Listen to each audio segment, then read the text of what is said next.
Vamos começar mais uma vez esse nosso encontro, o segundo encontro do ano, o primeiro dentro dessa energia de Escorpião, esse mês tão denso. Antes da gente iniciar, além dessas boas-vindas, eu acabei de perceber que eu não estou aqui na minha mesa nem com o Zohar e nem com a Torá. E é impossível fazer essa aula sem eles. Então, um segundo, eu já venho. Nós começamos a estudar a Cabala e uma das coisas que a gente aprende é que nós temos que realizar as coisas por nós mesmos e que a gente não deve ter dependência, nenhuma dependência. Porque uma vez que a gente precisa de alguma coisa para realizar o que quer que seja fora de nós, é como se aquela coisa te controlasse. Então, eu vou agora aproveitar esse momento de início, já que nós estamos em Escorpião, que é a hora que a gente vai assumir essas nossas fraquezas, mas não são simples fraquezas, mas essa é uma fraqueza. Eu vou confessar a minha, não posso falar pelos outros, eu tenho que falar por mim. Então, eu tenho uma grande fraqueza e eu tenho uma dependência. E essa fraqueza e essa dependência está aqui. Eu não consigo ficar... Eu não consigo levar a minha semana sem eles e muito menos fazer uma aula sem saber que esses portais não estão aqui perto de mim. Porque quando eles estão perto de mim, eu já estou sentindo que eu tenho uma segurança maior, que eu não estou sozinha, que eu posso abrir esse portal no momento. Vai que eu esqueci tudo de repente. Deu um branco na hora da aula, porque pode acontecer. Isso não é uma aula de matemática que a gente escreve lá uma fórmula e escreve 1 mais 1 é igual a 2 e pronto. Não. Nessas aulas e nesses nossos encontros, por mais programação, novamente, pela minha experiência, que eu faça, no momento em que a gente se encontra, da forma que a Ana Cris falou, né? Puxa, ela está ali do outro lado e não aparece nenhuma carinha aqui olhando para ela. A expressão de vocês, o sorriso, o olhar, tudo isso faz diferença, mesmo que seja um rosto sério, dentro de palavras que naquele momento estão sendo manifestadas, eu nunca sei o que vai acontecer, eu não sei o que vai surgir.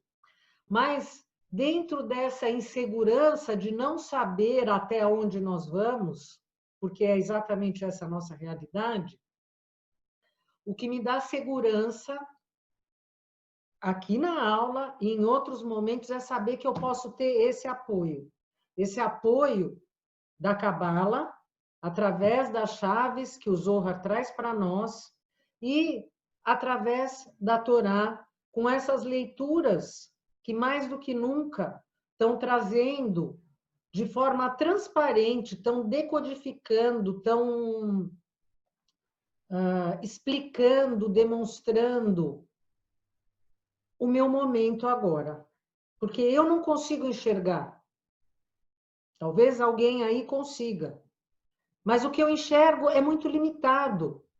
Então, eu me sinto muito mais segura quando eu sei que eu posso usar de algumas rochas de sustentação que vão ser o meu fundamento, a minha base, para eu conseguir fazer esse meu caminho sem cair tanto. Porque andar sem ter destino é muito difícil. Agora, andar sem ter destino num terreno acidentado é pior ainda.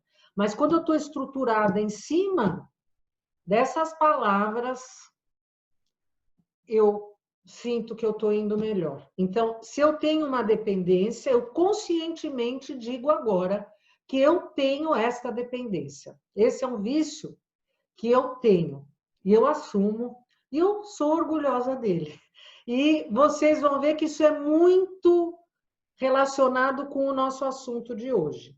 Para quem está entrando agora, sejam todos bem-vindos. Nós já iniciamos a nossa conexão com uma breve meditação. para que estejamos aqui em estado de presença. Estudar Cabala não é simplesmente receber um conhecimento lógico, exato, histórias e mais histórias, são vivências, é o redescobrir de ligações que podemos estar fazendo entre nós aqui no mundo físico e o mundo metafísico. É um processo de despertar, um processo de tirar véus dos nossos olhos, para que cada vez mais ele tenha essa visão de raio-x que vê através das paredes, vê através dos objetos físicos, consegue ver muitas outras dimensões e consegue reconhecer que existem dimensões de mundos paralelos que estão atuando sobre nós incessantemente, mesmo que a gente não veja, mas eles estão, mas muitas pessoas conseguem sentir, conseguem ver. E essa viagem é essa viagem no tempo que fazemos quando nós estudamos a Paraxá, essa porção semanal. Estamos no primeiro livro, nesse livro que se chama Bereshit, no Gênesis, que conta para nós a nossa história de formação espiritual, a nossa genética espiritual, que vai ser manifestada na nossa genética física. O nosso físico é simplesmente uma minúscula dimensão. E nesses mundos paralelos, se a gente quer fazer a nossa vivência aqui na Terra muito mais significativa, para entender esse processo de forma ampliada, através desses encontros, nós temos a possibilidade de ir agregando cada vez mais esse sentir e esse despertar. E eu, no início, estava justamente falando que nós seguimos dentro de um processo de vida em que o futuro não é claro. Nós não sabemos qual é o nosso futuro. Da mesma forma que o passado também já aconteceu. Então, a única forma de atuação prática que nós temos é neste momento que está acontecendo agora. Mas isso não quer dizer que este momento agora não vai influenciar o nosso futuro. O nosso futuro também é agora, porque tudo vai estar baseado com o que ocorre agora. Então, quando nós estamos reiniciando a leitura da Torá, é como se nós estivéssemos nos recriando e recomeçando dentro de um novo caminho. A vela que foi acesa hoje, já que nós entramos, então, no mês de Resvan, de Escorpião, eu escolhi acender essa vela para fazer essa conexão nessa cor, nesse roxo, esse púrpura, porque ele representa o poder da transmutação, transformação, que este mês vai estar sendo emanado e muito latente para aqueles que quiserem aproveitar esse momento. Primeiro, antes mesmo de eu entrar no assunto da Paraxá, se fala que esse mês é Mar Resvan, o amargo Resvan, Mar amargo Resvan, porque ele é o único mês de todo o calendário que não existe nenhuma fenda cósmica de festas, como em todos os meses, nós aprendemos que a gente aproveita dessas possibilidades para conseguir se conectar com energias que se apresentam só naquele dia, ou só naquele período, ou só naquele momento. Esse mês não existe isso. Então, por isso eles falam que, como ele não tem festas, ele é um mês amargo. A tradição pode até falar isso, mas nós queremos ir além e entender um pouco mais. Vamos entender o porquê desse conceito desse amargo? Porque para quem estuda a Cabala, esse amargo pode ser transformado em doce. Nós repetimos muitas vezes essa expressão. Vamos transformar o amargo em doce. O momento de fazer isso é agora.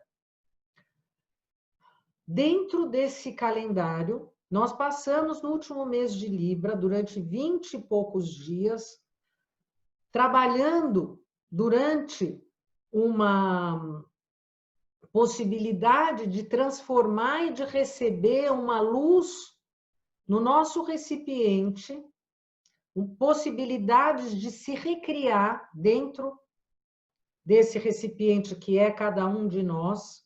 Cada um fez um trabalho, cada um conseguiu atingir um nível, e esse recipiente agora entrou no jogo. O jogo agora começou. No final do ano, do ciclo passado, nos últimos meses, eu repeti muitas vezes, nós estamos no final da maratona. São os últimos momentos. É a hora que a gente tem que correr muito, pegar o fôlego para conseguir completar, porque já está acabando a prova. Agora, nós entramos de novo numa nova prova. Então, agora vai depender de cada um de nós, se nesse início nós vamos começar já engajados numa estratégia para conseguir estar lá na frente no final, ou se nós vamos fazer de conta que tudo isso não tem a ver comigo e que eu vou rezar e que eu vou ter um Deus que vai ser misericordioso comigo, porque eu sou muito boazinha, e ele vai me liberar de muitos processos e vai dar tudo certo. Vamos pensar positivo. Eu também posso ter essa... eu não posso dizer que é uma ilusão, mas eu sou obrigada a dizer. Eu posso ter esse olhar. Cada um vai escolher qual é o caminho que vai querer fazer. Entrar no mês de Resvan é a mesma coisa que ter um carro que todo ano precisa ir para fazer aquele retorno. Como é que chama aquilo? Meu Deus. Revisão. O carro, a gente compra o carro e todo anualmente a gente precisa levar ele para revisão. Aqueles 21 dias, 20 e poucos dias que a gente ficou fazendo aquele trabalho, é como se a gente estivesse preparando tudo, trocando o óleo, olhando as peças que estavam desgastadas, pegando outras peças que já estavam velhinhas, que faziam com que as coisas não funcionassem bem, trocando por partes novas, ou liberando espaço com fluidos que já não funcionam, mas aqueles fluidos estão ali ocupando aquele recipiente, então eu preciso tirar o velho para colocar o novo, fazendo o processo de techuvá, tentando retornar para algumas situações e, através de aprofundar dentro dessas situações, realmente sentir qual é a verdade e não repetir. Nós somos convidados a fazer tantas reflexões que depois de ter feito todo aquele trabalho, a gente pode até imaginar. Bom, eu fiz essa revisão, então agora eu cheguei, depois de todo esse trabalho, nesse mês de Resvan, ufa, agora eu estou liberado, porque agora, já que eu já fiz tudo aquilo, agora não preciso mais me preocupar com nada, né? Acho que está na hora de eu dar um relax. Mas quando a gente tira o carro da concessionária depois da revisão, qual é a primeira coisa que a gente faz? Dá uma acelerada, breca para ver se o freio está funcionando direito. A gente dá umas testadas no carro para ver se tudo deu certo, ou se eu tenho que voltar lá. O que eu vou fazer? Porque se eu levei na revisão e ainda não está bom, ainda tem que voltar para o conserto, não é? Nós não vamos ter essa chance de retornar, agora vai ser só no ano que vem, mas este mês, talvez chamado de amargo, é porque é um mês muito intenso. Porque neste mês, cosmicamente, nós vamos ser testados para ver se realmente a gente aprendeu a lição, para ver se realmente os ajustes que a gente deveria ter feito foram feitos. Porque como nós estamos novamente no início do processo, se eu sei que aquele freio não está funcionando bem, eu já vou tomar um pouco mais de cuidado até eu poder chegar na próxima revisão. Eu vou ficar alerta, eu vou tentar consertar ele de alguma forma.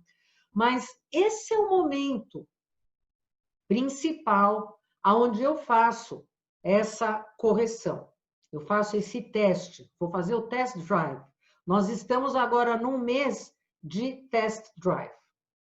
Entrando na porção, então, da Torá. Tivemos a criação na paraxá anterior. Adão, Eva, o pecado, a serpente. Daquela porção para esta porção se passaram 10 gerações. Chegamos, então, em Noé. Quem é Noé?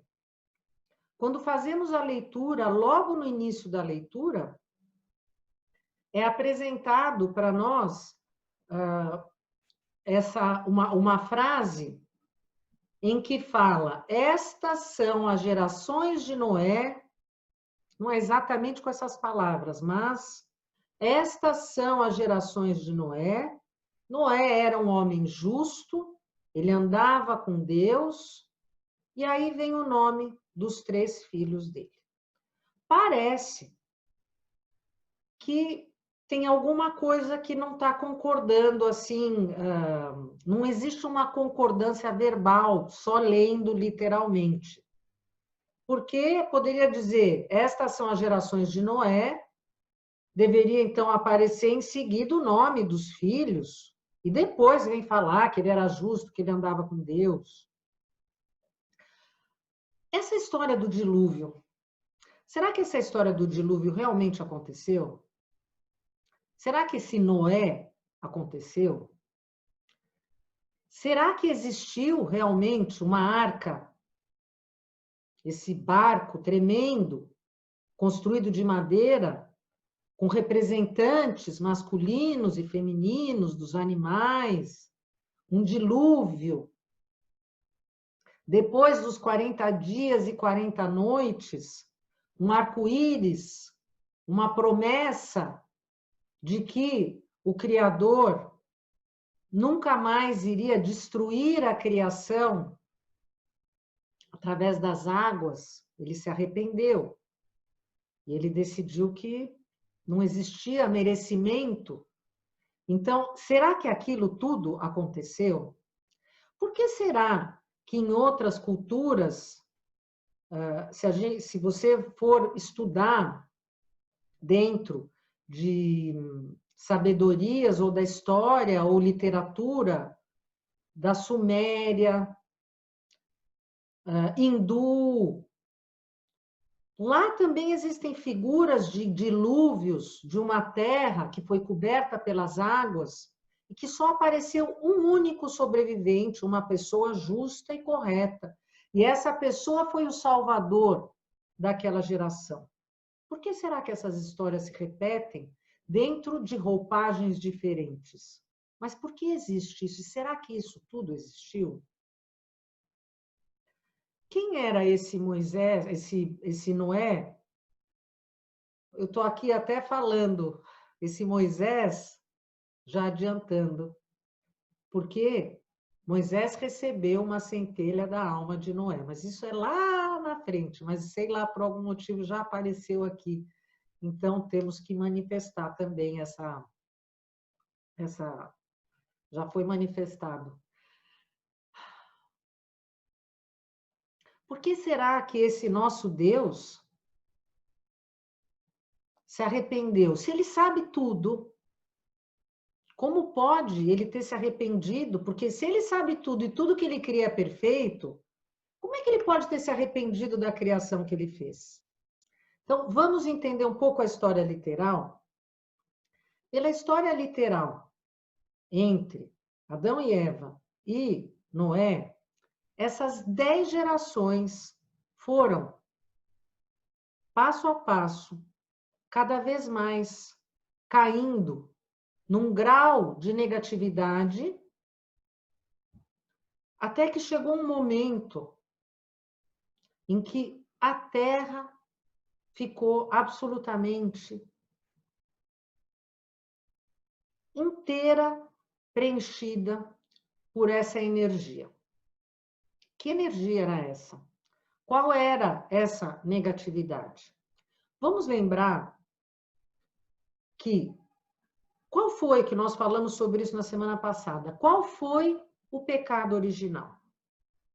Nós falamos, o pecado original não foi simplesmente ter desobedecido e ter comido a maçã. O pecado foi não ter assumido a responsabilidade de ter cometido um erro, uma falha e ter se escondido.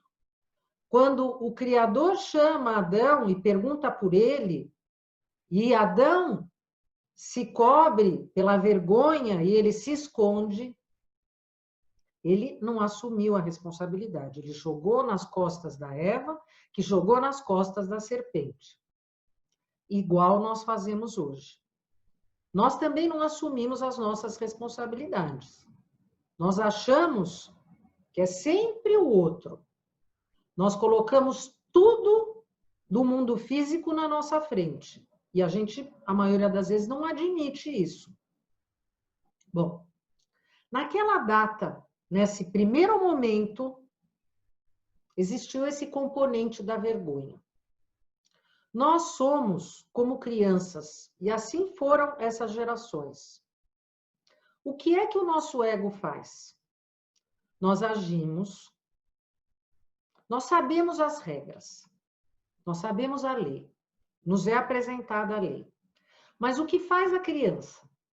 A criança o tempo todo, ela vai tentando ir além daquele limite, ela vai testando aquelas fronteiras para ela saber até onde ela vai, até onde eu posso ir.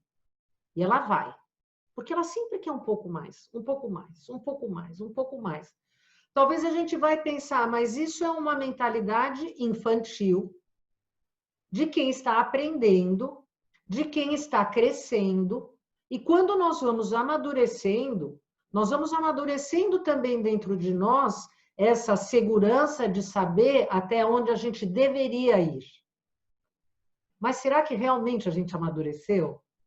Será que realmente a gente não abusa dessas fronteiras? E o que é que nós fazemos quando a gente ultrapassa os limites? Primeiro, a gente se esconde. Porque quando a gente vai fazer alguma coisa errada, e a gente sabe que está errado, a gente faz de escondido. Em primeiro lugar. Eu sei que é errado. Eu quero fazer. Eu faço, mas eu escondo. Aquilo vai se incorporando e eu vou testando. Olha, eu fiz, eu tive prazer, eu posso fazer de novo. Eu vou um pouquinho mais. Aí eu vou um pouquinho mais. Até que chega um momento que aquilo que eu estava fazendo de escondido já é tão natural para mim que eu já faço abertamente.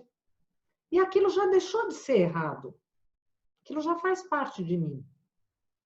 E chega um momento, então, que aquilo que é errado, eu não só faço, como aquilo já faz parte de mim. Eu já não acho que é mais errado. Aquilo já virou o meu cotidiano, a minha verdade. E eu, inclusive, tenho até orgulho de poder fazer aquilo que eu estava fazendo e que lá atrás eu fazia de escondido. Nós, no nosso mundo, fazemos isso constantemente. Vamos colocar em exemplos bem práticos, em coisas bem práticas. Nós temos inúmeros vícios, porque isso é um vício, né? Se a gente for pensar, isso é um vício. Eu não estou só falando de um vício de drogas, de álcool, de sexo. Estou falando de um vício de não falar a verdade, vício de falar falsidade, o vício de não ser verdadeiro, o vício de manipular, o vício de tiranizar o outro para que ele faça o que eu quero. Todas essas ações são ações que vão preenchendo a nossa atmosfera com uma negatividade que chega um momento em que a densidade dessa negatividade está tão grande que chega o nosso Criador e ele fala, olha, será que deu certo o que eu fiz? Porque eu não imaginei que eles iam chegar tão longe dentro dessa conduta. Mas quem é que está sendo responsável? Cada um de nós. Cada um de nós. Então, quando esse Criador vê que chegou nesse ponto, ele chega para o anjo da morte e libera. Vai fazer a tua missão. Mas quem é que liberou o anjo da morte a fazer a missão? Foi o Criador que quis castigar? O balanço, por si só, faz com que ele tenha que sair para eliminar todo esse negativo. Agora, isso aconteceu lá na época de Noé, de Noé. O que está acontecendo hoje? Por acaso aquele dilúvio, já que o nosso Criador já falou para nós que pelas águas não vai ter mais destruição. A pandemia é o quê? O que é a pandemia? Nós estamos vivendo o dilúvio hoje. Essa é a nossa realidade. Quando nós falamos que a Cabala, através do conhecimento da Cabala, nós conseguimos ler a Torá e entender que a Torá é o livro do futuro, não é o livro do passado, nós agora estamos tendo exatamente a demonstração dessa verdade de que tudo está sendo manifestado no momento de agora. A pandemia é uma situação de dilúvio. O que é entrar na arca para se proteger? Entrar na arca para se proteger é cada um de nós ter que se esconder dentro da própria casa para não se contaminar. A gente tem que se esconder para se proteger. E o que é que está escrito no Zohar? Como é que a gente deve evitar o anjo da morte quando acontece essa situação? A gente não pode estar onde está a multidão. Nós temos que nos recolher para não mostrar a nossa face. Novamente, não mostrar a nossa face? O que nós estamos fazendo cada dia que nós saímos de casa? A máscara que nós estamos colocando. Nós estamos colocando uma máscara para nos defender de um vírus, mas de que é que a gente, afinal, está se defendendo? Nós estamos querendo nos defender do anjo da morte. O anjo da morte que foi criado por nós mesmos, por essa negatividade que foi incorporada de forma tão profunda que agora nós agimos pelo negativo e a gente nem tem mais vergonha disso. A gente tem orgulho de fazer as coisas que a gente faz. A gente coloca no Instagram, a gente coloca no Facebook tantas coisas, achando que a gente está fazendo para mostrar para os outros as maravilhas que nós estamos fazendo. Eu não estou dizendo que todas as publicações são assim, mas quantas vezes nós já vimos publicações de pessoas públicas? Seria muito fácil agora aqui, por exemplo, eu citar, porque esse é o primeiro exemplo mais racional e mais notório. Quantos políticos acabam caindo num caminho e que eles caem, graças a Deus, porque eles abusam de uma situação Porque eles não chegou num momento que eles já nem percebem o que eles estão fazendo. Eles já acham que é tudo normal. Ah, e daí? E aí vai. Nós temos que ver tudo isso.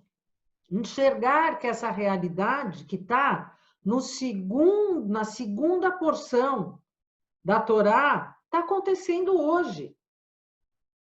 Quem era esse Noa? Porque aparece que ele era justo. O que é ser justo? Nós podemos reconstruir, a gente sabe que esse terceiro templo não é algo físico. Da mesma forma que muitas vezes nos nossos estudos nós falamos que a reconstrução de um templo que já existe, que nunca foi destruído, ele já está no templo metafísico. Mas nós vamos reconstruir ele fisicamente, através dessa energia que vai possibilitar a nossa autotransmutação e autotransformação dentro dessa complexidade, a profundidade que nós conseguimos receber nesse mês. Essa letra Nun,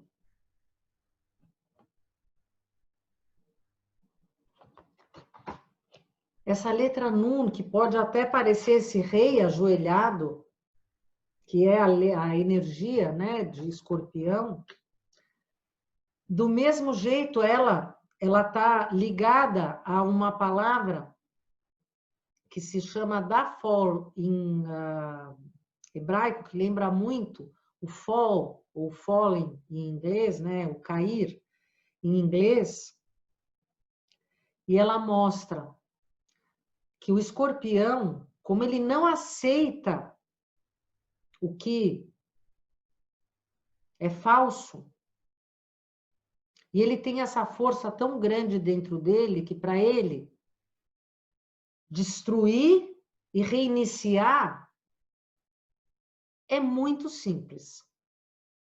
Não tá bom? Destrói, começa de novo. Não tá bom ainda? Destrói, começa de novo. Então ele tem essa força de cair e levantar. Cair e levantar. Não é à toa que esse animal, que pode ser, de certa forma, considerado que tem o pior veneno, aquele que pode ser a cura para todo o planeta. Nós não temos coragem de destruir para recomeçar. O escorpião tem. Olha que mérito. Agora, nós podemos olhar sobre dois prismas. O prisma de ser aquele que é levado de um lado para o outro. Eu sou a vítima, eu sou o coitado, eu sou o sofredor. Nada comigo dá certo, eu só sofro. Ou posso respirar. Eu quero ser vitorioso. Eu vou receber essa força. E eu vou começar esse novo ciclo dentro deste teste me dando muito bem. Eu vou destruir, sim. Eu vou destruir aqueles momentos que se apresentarem na minha frente durante este mês, em que eu vejo que eu estou cobiçando algo de outra pessoa. Por que ele, não eu? Que eu estou com o olho da inveja em cima de situações em que eu olhei e admirei. Olha a dica, hein? Achou lindo. Tá lá no outro, no mesmo momento, antes que acabe, porque isso é natural, nossa cabeça vai longe, né? Abençoa. Ai, que coisa maravilhosa, nossa, meu Deus, que abençoado. Nossa, que cada vez ela possa ter mais. Nossa, que cada vez ela possa ser mais. Nossa, que luz maravilhosa, que cada vez possa brilhar mais. A gente já desviou o pensamento, já desviou a conduta. E a inveja se tornou bênção. Eu quero dar ordem, eu quero manipular, eu estou estressada. O estresse virou justificativa para qualquer coisa. Eu vou explodir. Eu não aguento mais, eu vou explodir. Respira. Eu estou no mês de Escorpião. Eu não vou explodir. Eu vou contar até 3.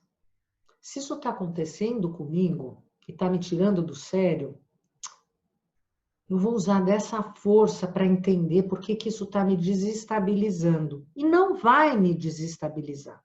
Eu vou me recolher. Eu vou fazer uma restrição. E vou pensar.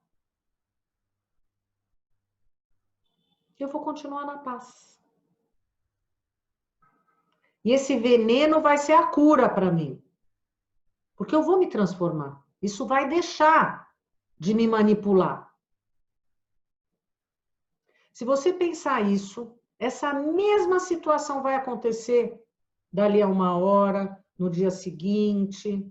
Você não vai passar ileso. Eu te garanto que você não vai passar ileso. Vamos ver como você vai agir. Se a gente passar nesse teste, o nosso carro vai estar liberado para pegar estradas mais longas. E a gente vai começar esse nosso mês, esse nosso caminho, maravilhosamente. Construir essa arca é usar toda essa força que está disponível. E a arca, onde a gente guarda o nosso tesouro, que são justamente essas ações em que a gente conseguiu fazer a restrição, e ao fazer a restrição, nós conseguimos manifestar a luz. Construir essa arca é construir o nosso recipiente e preencher com ele, com essa luz, pelo nosso merecimento, pelo nosso mérito, de conseguir lidar com todas essas energias desafiadoras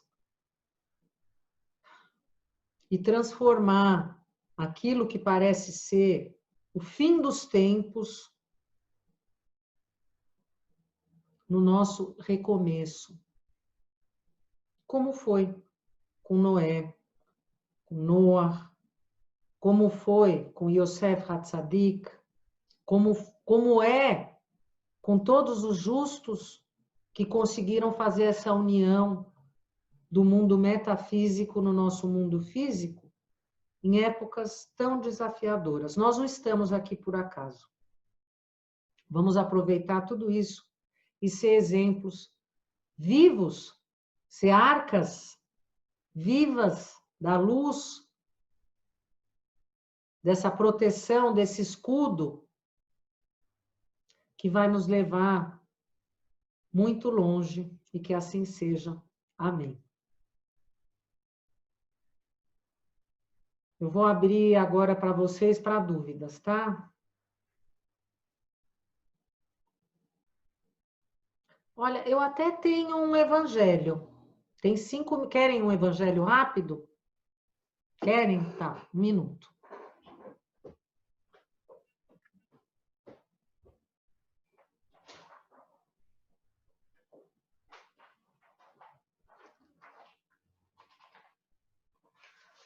Ah, bom, isso se ele vier até mim, né? Cadê? Ah, tá aqui.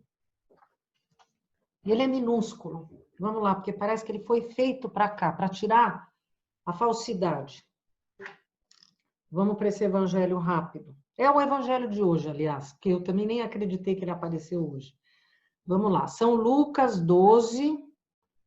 Naquele tempo, disse Jesus aos seus discípulos: eu vim trazer o fogo à terra e quero... Novamente, desculpa. Evangelho segundo São Lucas. Naquele tempo, disse Jesus aos seus discípulos: eu vim trazer o fogo à terra, e que quero eu, senão que ele se acenda? Tenho de receber um batismo e estou ansioso até que ele se realize. Pensais que eu vim estabelecer a paz na terra? Não. Eu vos digo que vim trazer a divisão. A partir de agora, estarão 5 divididos numa casa. 3 contra 2, 2 contra 3. Estarão divididos o pai contra o filho e o filho contra o pai. A mãe contra a filha e a filha contra a mãe. A sogra contra a nora e a nora contra a sogra. Quando a gente leva esse evangelho numa visão cristã, simplesmente, sem usar a cabala, aos meus olhos, isso é a minha interpretação. Aliás, eu não sei, eu não consigo nem fazer numa interpretação só cristã, porque agora já está tão incorporado que não dá mais. Nós, como católicos, como cristãos, temos aquela visão de que a gente tem que ser o bom, que a gente não deve responder, que a gente não deve fazer valer certas situações. Novamente, aquela imagem do bonzinho, que o escorpião não engole, não dá para engolir, a gente também não tem que engolir. O que Jesus está dizendo aqui? Ele veio trazer o fogo, porque não é para a gente virar aquelas ovelhas que abaixam a cabeça e que aceitam absolutamente tudo. A gente tem que ir e entrar dentro da profundidade de tudo. A gente não tem que entrar simplesmente na aceitação. Eu não digo que não é para aceitar, é para aceitar, mas só aceitar a partir do momento que aquilo bate no nosso coração e se transforma em algo verdadeiro. Não é simplesmente porque o meu pai e a minha mãe querem assim. Não é simplesmente porque eu tenho que ser aceito.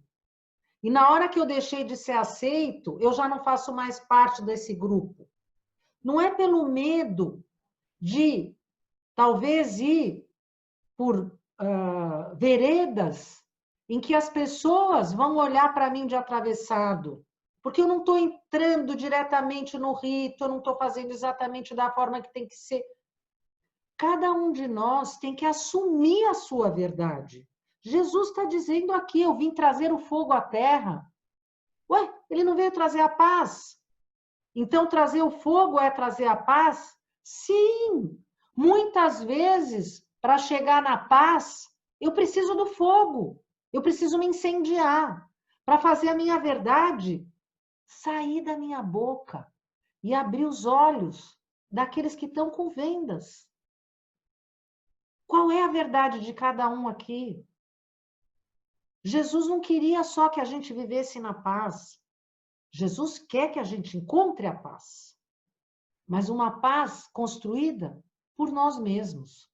Não uma paz aceita no sentido de não comprometer a ordem estabelecida. Qual é a ordem estabelecida? É a ordem da verdade? Ou é a ordem em que minha consciência está adormecida e, para mim, tanto faz? É a ordem que talvez eu vou ter que encontrar realmente. Talvez eu não vou estar no mesmo nível, na mesma dimensão de pessoas da minha família, de pessoas da minha comunidade, de pessoas do meu grupo de amigos. Eu vou encontrar a paz na hora que eu conseguir manifestar a minha verdade. Não é para também impor e criar conflitos à toa, não é isso também. Não é essa guerra do destruir, vamos usar do nosso bom senso. Mas é incrível como a Cabala abre os nossos olhos para a gente refletir, se questionar e desconstruir algumas ideias para que a gente possa fazer a fundação e construir novamente. Sim, nós temos que encontrar a paz. Sim, nós temos que encontrar a era messiânica. Mas de que forma? Na forma da aceitação? Na forma da consciência do bonzinho? Não. Muitas vezes eu vou precisar usar do fogo e do julgamento para conseguir fazer valer essa coluna do meio que tanto Noé quanto Yosef Hatzadik incorporaram para eu conseguir entrar em Esod e manifestar aqui na Terra essa fundação da consciência das 3 colunas. é a misericórdia, mas eu preciso do julgamento para eu chegar e fazer esse filamento, fazer encontrar esse equilíbrio, essa harmonia. Agora sim, eu vou abrir para perguntas.